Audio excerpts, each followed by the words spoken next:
The unsurpassed, penetrating, and perfect truth is seldom met with, even in 100,000 myriad kalpas. Now we can see and hear it. We can remember and accept it. I vow to make the Buddha's truth one with myself. Homage to the Buddha, homage to the Dharma, homage to the Sangha.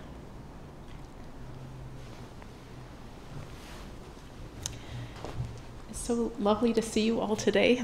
Thank you for being here.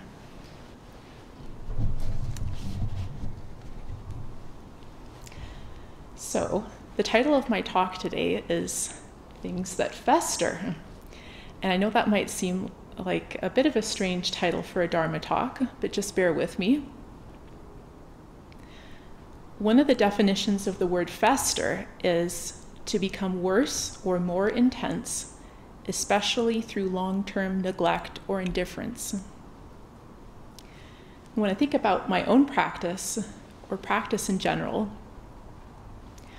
I think there's so many things that could potentially fester or become more intense, if we were to give them a chance.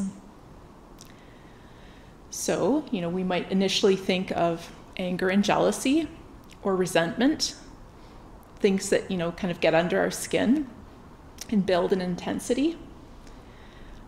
But we could also use the analogy in our practice of the precepts. If we become indifferent, or even simply not notice, small untruths, or gossiping at work and complaining about others, their behavior.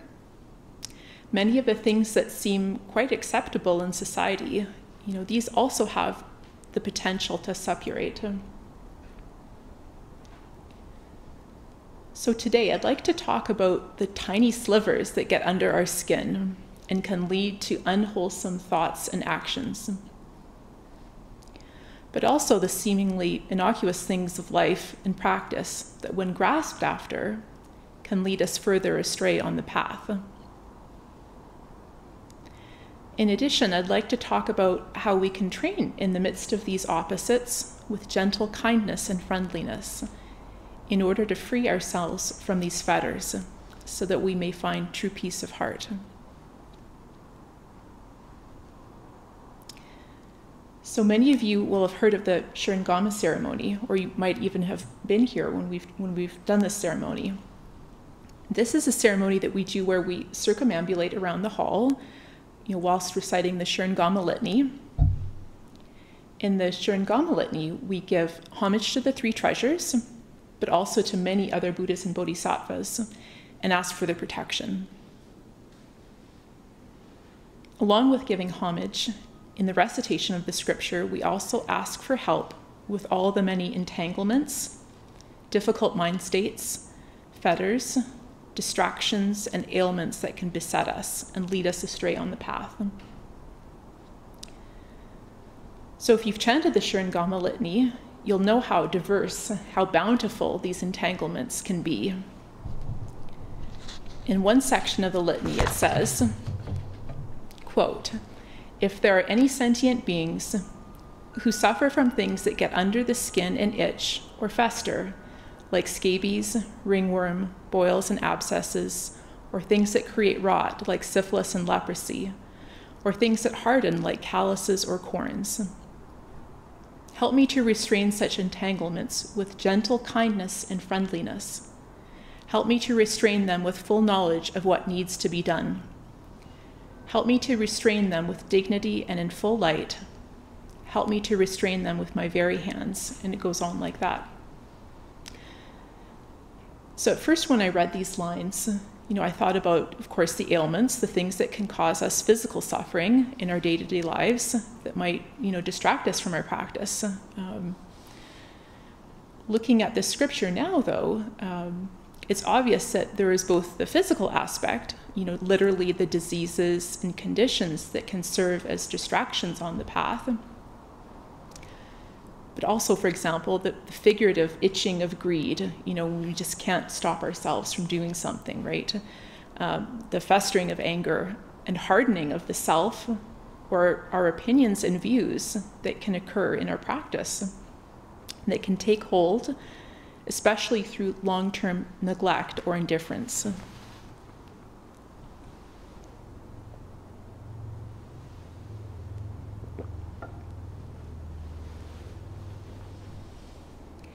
In the Pali Canon, the Buddha gives us many teachings throughout on training with the opposites. Many of us will have heard of the Buddha's teachings on the 8 worldly winds. These 8 worldly winds consist of elation and sorrow, gain and loss, praise and blame, and fame and disgrace. In the Lokavipatti Sutra, the Buddha says of what he calls, the uninstructed person, he welcomes the arisen gain and rebels against the arisen loss. He welcomes the arisen status and rebels against the arisen disgrace. He welcomes the arisen praise and rebels against the arisen censure. He welcomes the arisen pleasure and rebels against the arisen pain. As he is thus engaged in welcoming and rebelling, he is not released from birth, aging, or death, from sorrows, lamentations, pains, distresses, or despairs. He is not released, I tell you, from suffering and stress. So it's pretty clear from the Buddha's teachings here that there can be no release from suffering, from dukkha, when we find ourselves perpetually running away from and towards these winds. And of course, our culture is so driven by sense pleasures, fame, wealth, and this idea that we should all be happy, pretty much at any cost. But in reality, running towards pleasure is as much of a trap as running away from pain.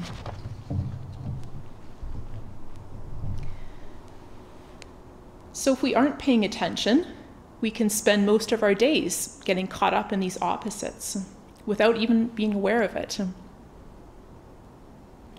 And when we begin to take the precepts on board, as we deepen our training, we might begin by focusing on some of the more obvious perceptual breakages in our life. So, we might stop killing spiders, for example, taking them outside, or stop setting mouse traps. Or maybe we're really working on restraining ourselves from yelling at people. So to use an analogy here, one that I find really helpful, it's like we begin with this coarse sandpaper in an effort to buff away the heavy accumulations of greed, anger, and delusion. But as we go on, we begin to need to use a finer and finer grit of sandpaper to work away at some of the more subtle aspects of practice, and those accumulations. And what I've found, through the years in my own experience, is that as we start using the finer sandpaper, when we start looking more closely, it can actually sometimes be harder to see what it is that we need to work on. We may have begun using, humane traps to catch mice, doing better in many areas, but at the same time, we might still be harboring resentment or small irritations, things that we may not express outwardly, but have, these things have burrowed under our skin nonetheless. And, compared to yelling at beings, these things can seem fairly trivial. And whether we express our small frustrations and irritations or not, the longer they remain there, the more that they can fester.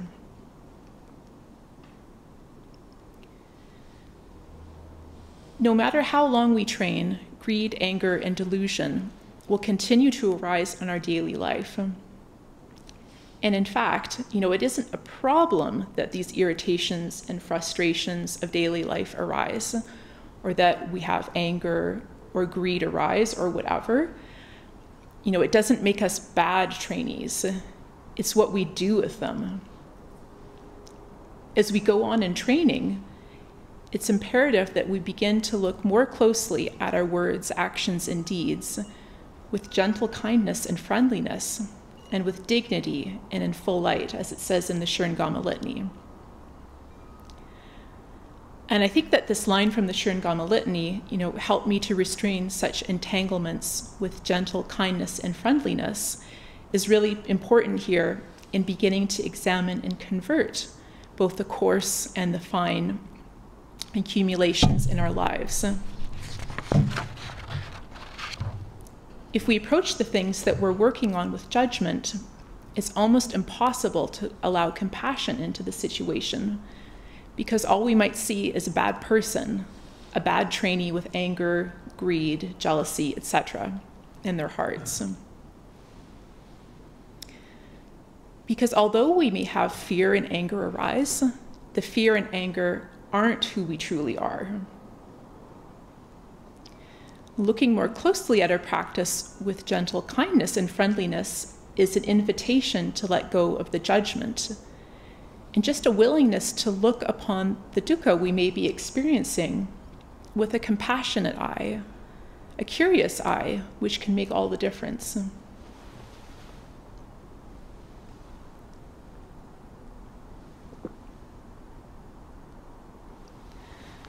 So coming back to the things that create rot, that harden and fester or itch in her training, I'd like to bring your attention to another of the Buddhist teachings from the Pali Canon.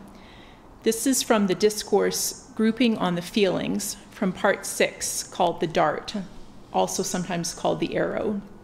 So the Buddha says, when an untaught worldling is touched by a painful bodily feeling, he worries and grieves, he laments, beats his breast, weeps, and is distraught.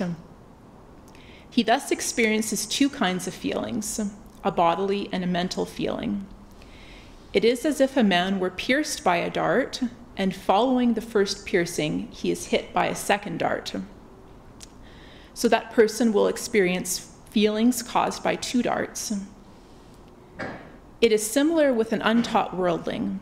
When touched by a painful bodily feeling, he worries and grieves, he laments, beats his breast, weeps, and is distraught. So he experiences two kinds of feeling, a bodily and a mental feeling. So rooting out the rot and the things that fester means, in this case, seeing the resistance and resentment that arises when we're confronted with the daily ailments of the body. And though we may well experience pain, the first dart, when we get caught up in grief and lamentation over that pain, it causes us to suffer on another level. Hence the second dart that the Buddha speaks of here. And the Buddha is showing us that we actually have a choice in the matter. It's up to us whether that second dart, actually hits its mark. We may not even be beating our breast, as the Buddha says, when it comes to the physical suffering that we experience in our lives on a day-to-day basis. But I think that this teaching points us to examine what we do with the suffering when it strikes. So do we obsessively pull out gray hairs when we first notice them? Or become distressed when we find that we can't do full bows anymore? Or, if we can't remember where we've parked our car, which I think is a fairly common experience. Because if we don't pay attention to dukkha as it arises and learn to apply the Buddha's teachings, but instead just, push it away, we might find that these things become a major source of suffering for ourselves at some point in the future, if they're left to fester under the skin. So the Buddha continues in this section called the Dart. He says, having been touched by that painful feeling, he resists and resents it.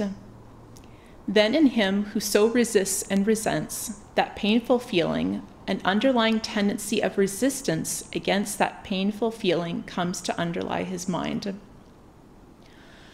Under the impact of that painful feeling, he then proceeds to enjoy sensual happiness.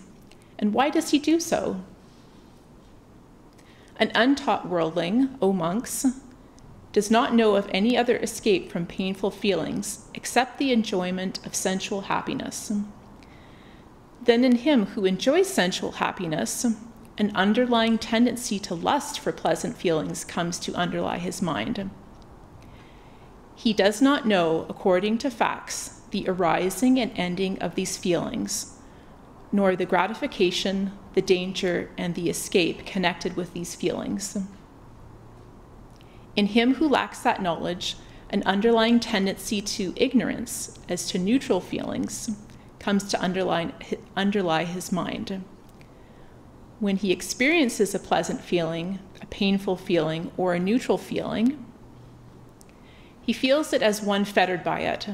Such a one, O monks, is called an untaught worldling, who is fettered by birth, by old age, by death, by sorrow, lamentation, pain, grief, and despair. He is fettered by suffering, this I declare. So we see in this passage that when we let these small things slide in our training, or big things as the case may be, when we grieve and worry over pain and bodily feelings, and allow that second dart to hit its mark, the suffering of daily life, becomes more profound. When we resist and resent and push away the bodily feelings that are unpleasant, and I would add the other types of suffering that we experience in its myriad ways, it becomes very easy to grasp after the sensual happiness and a lust for pleasant feelings. And when we get caught in these opposites, as the Buddha says, such a one is fettered by birth, by old age, by death, by sorrow, lamentation, pain, grief, and despair. He is fettered by suffering, this I declare. So, what can we do in the midst of all this grasping and pushing away? Let us first come back to this line from the Surangama Litany. Help me to restrain such entanglements with gentle kindness and friendliness. Help me to restrain them with dignity and in full light. Again, just being willing to approach the entanglements of life and greed, anger, and delusion in whatever form it shows itself with gentle kindness and friendliness can be really helpful. When we judge ourselves, we again will find ourselves caught in the opposites.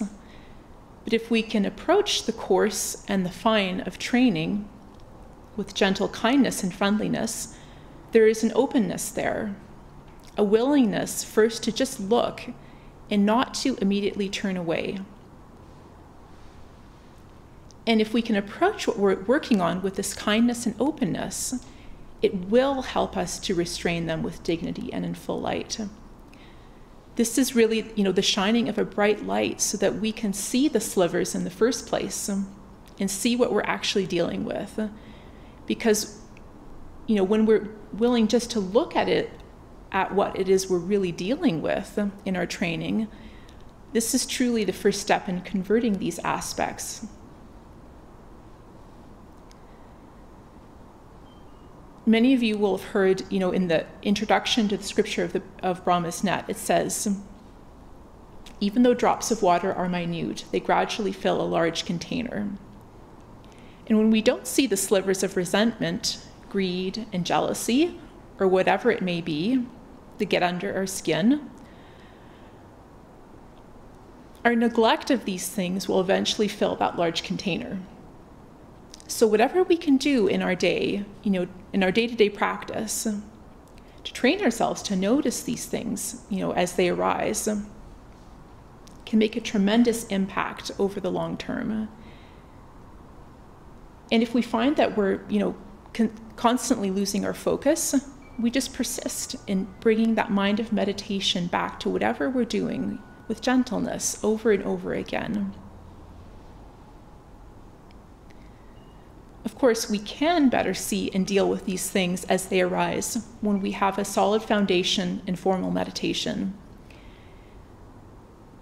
And really, the only way that we can build this solid foundation is in our willingness to set aside some time each day, every day, that we can meditate. And it needn't be for hours and hours each day. Even just 5 or 10 minutes to start can be of immeasurable benefit.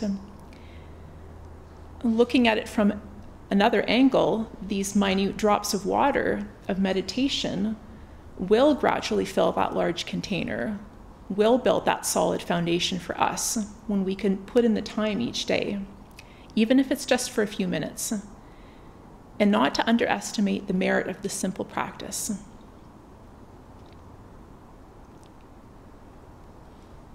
In daily life, It isn't a problem that we experience grief and lamentation, or for that matter, the pleasures of life. It's what we do with them. This is the important point. We do actually have a choice. We don't have to go home and cancel our Netflix subscription or throw out our bags of chips or the ice cream or cancel our family vacation. We don't have to do that. These aren't the problem. The problem is when we make these our true refuge and grasp after them as a way of distancing ourselves from the suffering that we experience. We can actually enjoy our cup of coffee or take pleasure in watching a movie with friends or have a piece of chocolate cake without there being a problem. But if we turn to these sense pleasures time and time again to alleviate our suffering, we're setting up conditions for that second dart to hit its mark every time. As I mentioned before, just approaching our suffering with gentle kindness and friendliness, with openness instead of judgment as best we can help us to turn this around. But it means bringing this kindness and friendliness to everyday life and to the small things too.